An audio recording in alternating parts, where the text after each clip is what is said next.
Good morning, students. Today I will continue the same lesson, how do organisms reproduce. In the previous class I explained you about the pollination. You all know what is pollination, transfer of pollen grains from anther to the stigma.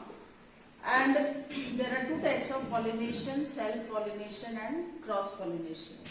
Self-pollination means when the pollen grains are transferred from anther to the stigma of the same flower or of the different flower of the same plant, it is called self-pollination. And cross-pollination means when the pollen grains are transferred from anther to the stigma of the different flower of the different plant. So, and the different agents for the pollination are air, water, insects. They all carry the pollen grains from one flower to another.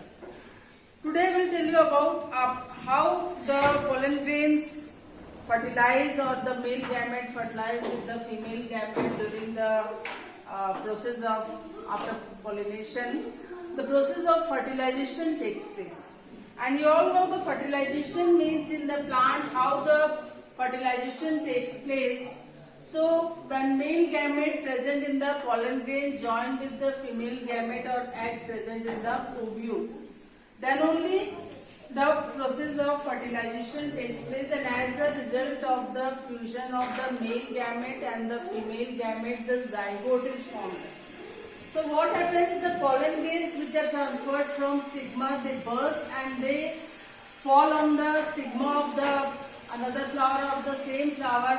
There the formation of pollen tube takes place. Here this you can see this is the pollen tube.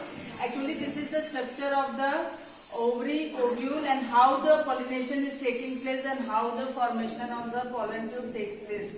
So this you can see this is the pollen tube, and here only the pollen grains enters from here and forms the pollen tube.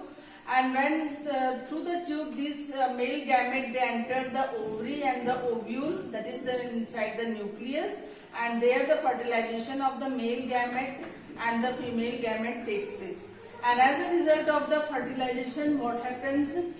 These pollen grains which are transferred to the stigma, they burst and they forms a pollen tube. And this pollen tube, when they enter the pollen tube inside the nucleus or the ovule, then they form the zygote. And after the formation of zygote, the zygote divide many times, and after the division of the zygote, they form embryo.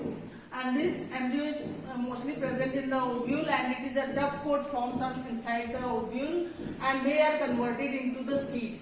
And the seed contain the baby plant. Baby plant means in which the radicals and the plumule is there, and radical which goes further to form the root part of the plant, and the plumule form the shoot part of the plant. So these radicals and the plumule, they are present only in the seed. Means seed contain the baby plant which contain radical and the plumule, and the ovary they develops and become the fruit, whereas the ovule become the seed. And other parts, especially the sepals, petals, stamen, stigmas and style, whatever the parts which are not necessary now after fertilization, there is no use of sepal, petal, stamen, stigma and style, so they dry and fall off. And these seed which contain the baby plant, they contain means they are that time they are in the dormant state. Dormant state means they are in the inactive state, and whenever they get the proper condition means like air, sunlight, warmth, moisture and whatever which is needed for germination of the plant, you might have studied. So when they get proper condition, then only they develop into a new plant. So in this way the formation of the seed and the fruit takes place, and the ovary part of the plant, ovary means this part of the plant, they develops into the fruit. And you can see the structure of the fruit here. This is the example of the apple fruit. Here you can see the formation of seeds which are present inside the fruit of the apple. And in the same way, and here this diagram shows the fertilization of the male gamete and the female gamete, that is the egg as well as the stamen, how the formation of pollen tube takes place and how this enters inside the ovule. and the fertilization of the male and female gamete takes place to form the zygote, and zygote further develops into the embryo, and embryo forms the seed, and seed develops into the new plant. So this is all about the sexual reproduction in the flowering plants, and in the next class we will study about the sexual reproduction in the animals. Thank you.